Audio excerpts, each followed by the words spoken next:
So I can show you to have access at the property to follow some steps. So the first thing at the property is one safe key. So after you put the code from the agency, so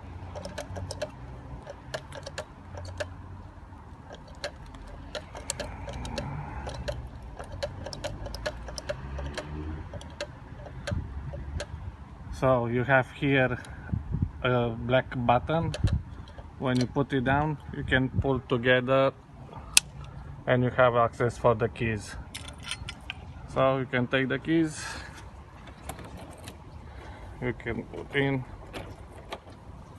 put it back and press it and it will be open.